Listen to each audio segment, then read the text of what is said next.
Totemist Aztecs with feudalism embraced and 50 ducats from gold alone, and it's an Iron Man game. So for 10,000 likes we can get the Sunset Invasion achievement and show how to crush the Europeans. Aztecos is one of the strongest nations in Central America, and the reason for that is because they start with 4 gold mines and they have the special CB of the Flower Wars to expand really early on in the game. There's a reason for that. It's because of your religion and because of the way that works. But all that aside, 11 gold mines within the early reach is insane. Don't get too excited because we start as a primitive nation, which means it's going to cost us 50% more to develop provinces, and we get a lot less income from the gold. Only 1.35 income from 4 gold mines is ridiculously low. So we're going to change that. We're going to stop being a primitive nation very early on, and I'll show you exactly how. Before we get to that point, we have to select our rivals, go for whichever nations are closest to you and are easy to attack essentially. Next up, we're going to give out the +1 mana privileges for all 3 estates, as well as the supremacy over the crown, the patronage over the arts, and the free enterprise. We're going to give out the -25 advisor cost reduction, but we'll give that after 1 month because we want to get 1 stability beforehand. Don't forget to also summon the debt and go for whichever agenda best suits you, as well as seize crownlands afterwards. We did not develop once because remember, it's ridiculously expensive to develop, and we will be getting crownlands very easily in a few moments. You start with % professionalism because everybody knows Aztecs armies are stronger than Brandenburg's armies in 1444. Am I right? Anyway, we're gonna slacken recruitment twice, and we're gonna get some manpower from this professionalism. We did this because we will be recruiting the free company and attach it to the main army, and if we were to recruit the free company without slackening, we would lose the professionalism anyway, because whenever you recruit mercenary companies, you lose professionalism per mercenary company recruited. I don't normally go for alliances, but if you want to go for alliances, highly recommend nations around the Mayan area, such as Yucatan. Don't ally anyone from your close by neighboring regions, especially don't ally anyone who is Nahuatl religion, as this is going to be conquered by us very early on in the game. Luckily enough, we also start with Moctezuma, which is a Chad Lord of a general, and our first target is going to be Otomi on the 11th of December. Boom, it's the 11th of December. The power of editing is within me, but guys, look at this. I just saw that Tlaxcala has no allies. I was going to attack Otomi, like it's easy, it only has Colima as an ally, but Tlaxcala's got no allies, and Tlaxcala's really good land. So I'm going to go for the Flower Wars, and I'm going to attack Tlaxcala instead, followed in 1 month by attacking Otomi. And remember to always follow your RNG, get whatever is best for you and your particular situation. Every single game is different. If I start a brand new game, they're gonna get different alliance sets, and I'm gonna mold my particular game on my RNG. That's what you need to do as well. Now, we really need to get some good rolls here because we're fighting this in a Highlands, so we got a 2 followed by a 1. Not bad. They also got a 1. Pretty decent, actually. Okay, we actually stack wiped them. That is amazing. Let's go ahead and siege down the other adjacent provinces first. They're allied to Colima, which has no other alliances, so I can actually co-belligerate Colima as well. Perfect. We do have the fort in Mexico, so they have to siege this down before they get to us, which is why I'm not really super worried about it. Because it's going to take a long time to siege this down, I'm actually going to leave behind 1,000 units. Oh shit, they got a lot of reinforcements. Okay, that is not good. Okay, my units are not engaged. Woo! That was a close one, man. They actually were baiting me almost. Okay, let's try and siege this down instead. Oh, would you look at that? We can get condottieri from one of our neighbors, Totonac. I don't know who Totonac is, but sure, I'll accept your condottieri, Totonac. Oh, it's these boys. Okay, fair enough. Oh, I see how it is. They're actually not doing anything. They're just sitting there with the condottieri. I got baited, guys. I just paid these guys money for nothing. And that's what you get for just sitting there. You get attacked. Now we got the Great Pyramid of Tenochtitlan event. I recommend going for the second option, which essentially upgrades this to a level 3 monument, giving us an extra 50% goods modifier, which is insanely great, and it's gonna help us out so much in the early game. Hey, we managed to find their capital, so let's actually start engaging them now. We'll try to take them out one by one separate before they actually merge their units. This way we should be able to win the battles, even if we have slightly less troops than they have, which is exactly what's happening right here. There you go, boys. We can even stack wipe their armies. Nice. Booyashakali. Nice. So now the thing is, if we use the Flower War CB, we have to vassalize first before we can even take any lands. So for Tlaxcala, we're gonna vassalize, of course, take all the money that we can take, as well as take the provinces of Cholula and Socotla. The reason we're doing this specifically is because we don't want to get that fort that they have, and by vassalizing them, we get a couple more wars. A lot of the times, other nations surrounding them are gonna attack them. This way, we are in 2 defensive wars against these 2 nations here, so it's gonna be pretty easy to wipe out their armies. There you go, one was stack wiped. Let's go stack wipe the second one as well. And because these are defensive wars, we can directly take everything, and for less aggressive expansion as well. There we go, second stack wipe. Now let's leave some boyos behind to siege that whilst we attack the other boys here. Damn, we didn't actually catch them. They're gonna try and siege us down in Mexico. Sure, no problem. We should be able to engage them before they engage us in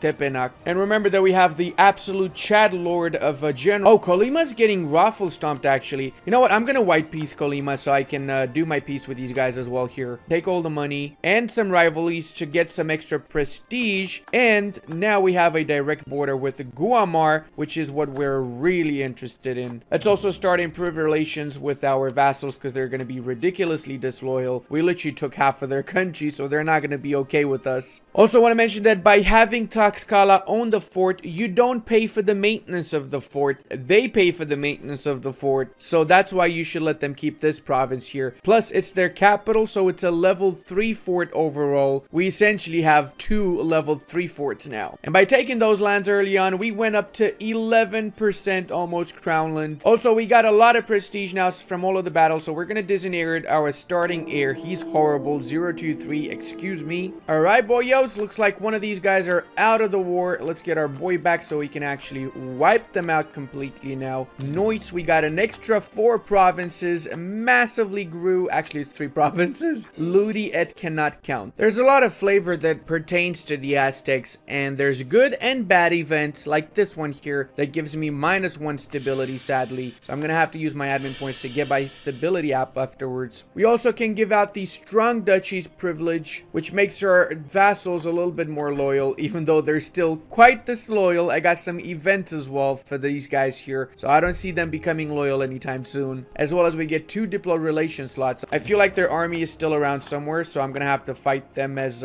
separatists now. Now let's talk about the elephant in the room.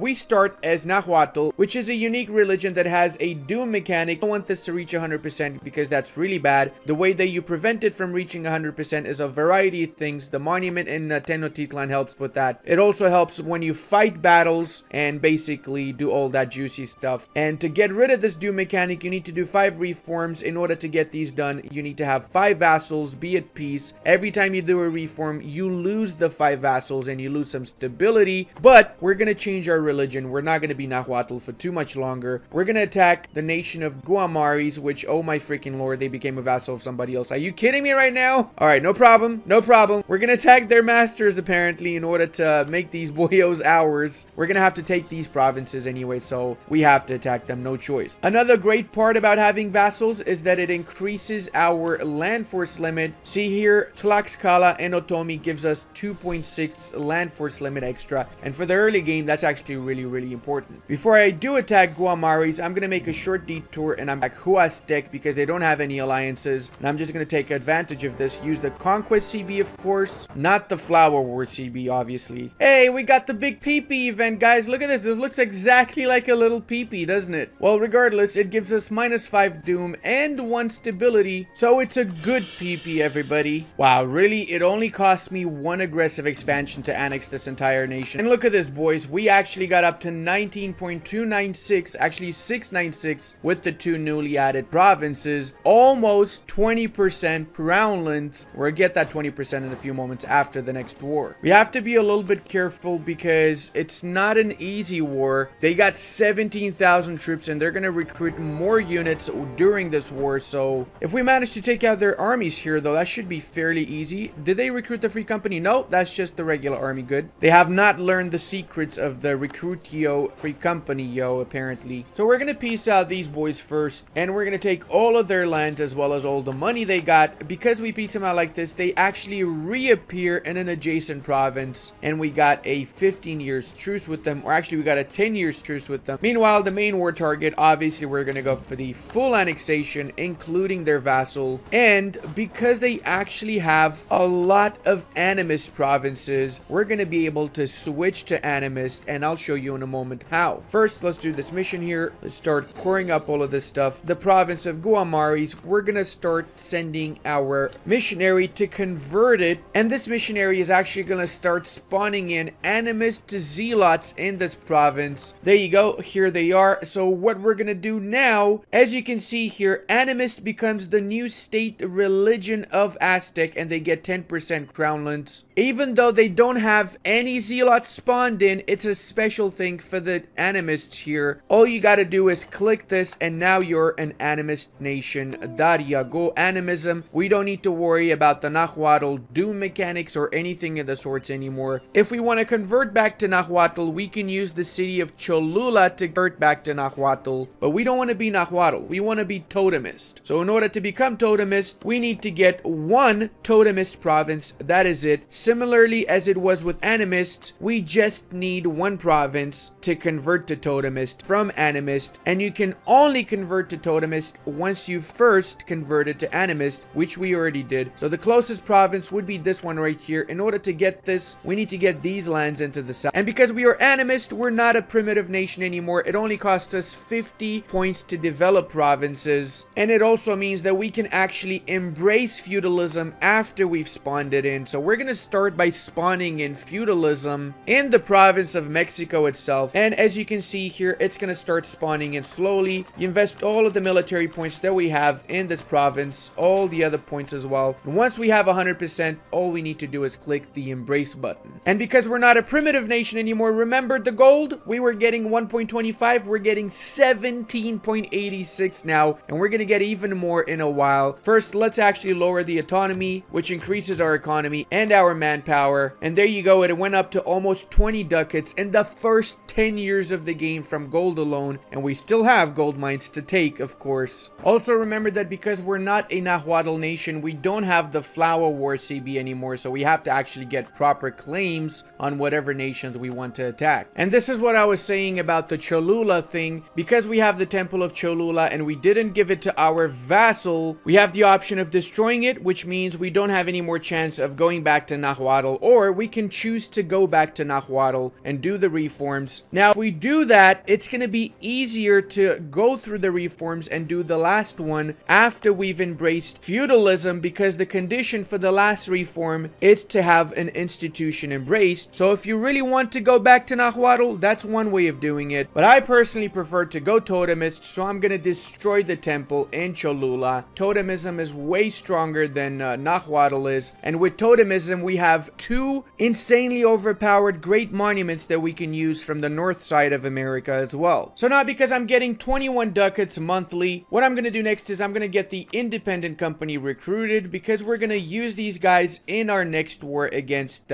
most of the nations in Central America, actually. And yes, I basically have no manpower of my own right now, so I don't mind getting the mercenaries, especially since I'm ridiculously rich. Hot diggity dog, look at his chat lord over here, boys. 355, way better than the 023 that we started with. And yes, I did kill like 3 of them before I got this guy, but it's worth it, man. It's worth it. Aztec Sumptuary Laws gives 2.5 discipline and monthly war exhaustion until the end of the game. I absolutely love that, and just another reason why I love playing as the Aztecs. So much flavor, man. I also had to kill off most of the rebels that I had, so it's gonna be easier dealing with the rebels whilst I'm at the same time fighting everyone around me. And it's time to go to war, boyos. Let's start. Declare on Xalixco and co-belligerate all of their allies and their allies. We're gonna call Yokotan in. I don't plan on giving them anything, but why not? Might as well use them if they're my ally, right? Should be easy. Stack web against their army in here, and then we can take down the fort. They got 8,000 hiding over here, but we gotta take the level remove 3 fort before we can actually engage these units. And this is basically everyone we're at war with. And Booyashaka, you guys are dead ski. Let's wait for these boys to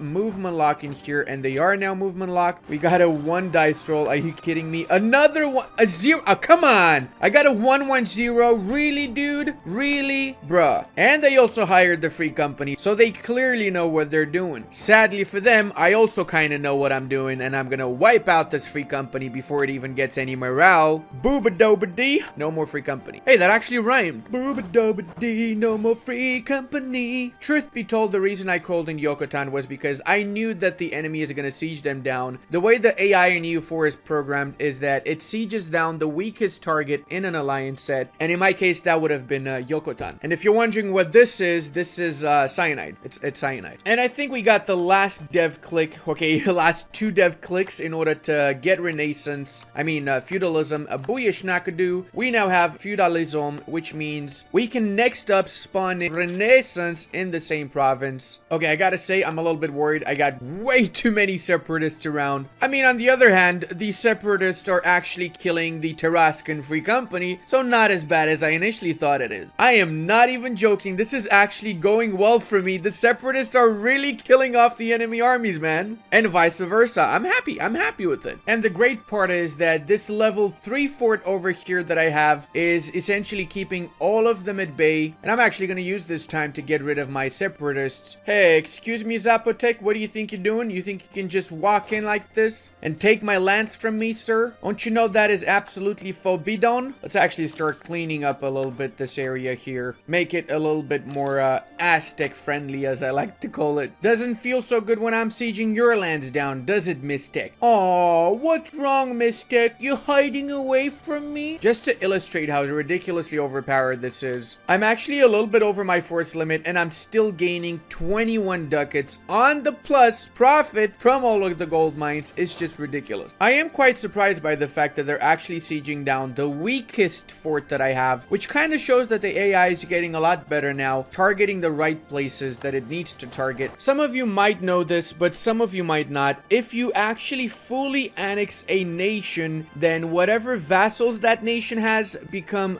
your vassals. So if I was to fully annex Mystic, I get their 2 vassals here, but they're quite massive, and I really don't want vassals right now, so I'm gonna just directly annex everything that there is here, which is not much of a coalition either, since this is different cultures and different religions from the rest of the Maya-dominated areas to the south, and the only nations that care about this are gonna die very soon as well, so it doesn't matter. And we're even a great power now, boys. That's pretty nice. Let's fully annex these guys as well, which is gonna give us access to the coastline, which is what we want to get. That's literally the reason we declared this war, for the coastline access. And we have started getting our claim on these boys, and we can upgrade the Zacatecas gold mine. Look at this, boys. Goods produced +1 all the way to +3. That essentially is the equivalent of 15 production development. So obviously we're gonna start upgrading it. We want those 18 ducats from a single province, don't we, boys? I have a strong suspicion that this war is mainly gonna be me chasing around the entirety of the map, their armies, and nothing else except for that. But let's see, I might be positively surprised, you never know. And apparently this is where their allies are, the Yokuts. Hey, Swiper, where's Chichimeca? Do you see Chichimeca, Swiper? That's right, Swiper. Chichimeca's not there. It migrated to the adjacent province.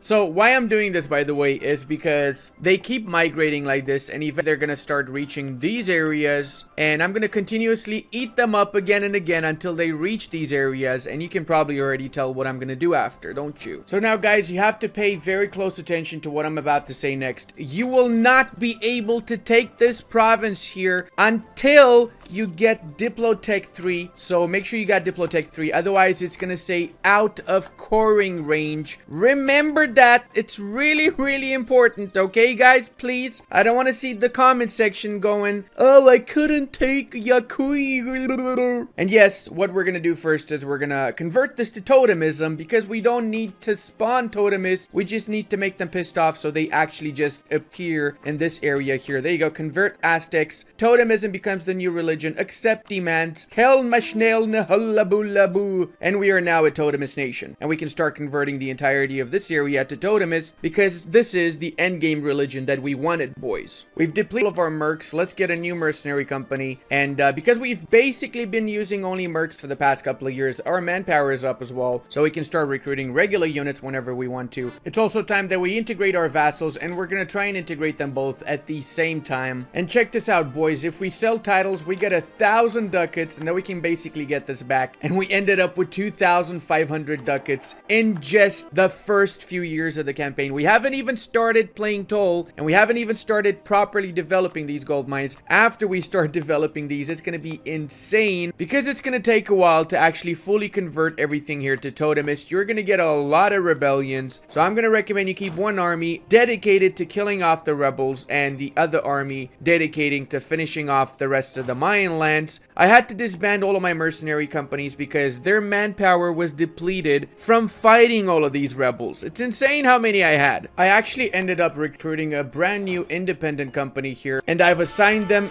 to basically do what the previous army was doing, kill off the rebels, let them destroy their manpower pool, which is quite high now, whilst my main armies are essentially just getting rid of the Mayans. First main war is done, and we're gonna start the second one in a few moments. Gonna position our troops first. Luckily for us, we can just have one war against all of them at the same time. Actually, I'm gonna use the merc army because they do have quite a few extra troops, and I don't want to completely get wiped out with my main army. We cracked the walls here, so let's actually assault it because we have a lot of troopers. Don't mind wasting some of these mercenaries. And now we can also attack the enemy army. 23,000 of theirs against 30 of ours. Pretty easy battle, not gonna lie. Let's go wipe them out completely. Booyah, the entire enemy army has been wiped out in one single battle. And even though I'm not able to actually siege with this army, I'm just keeping these troops here to prevent the enemies from recruiting any of their units. What a beautiful name we have on the map now. Ignore the rebels. They'll be gone in a few moments. Just take a good deep look at the fact that we now have everything around us, and the Hashinai decided to border us, which means we can take this area here in Texas, preventing the colonial nations from even reaching the central part completely of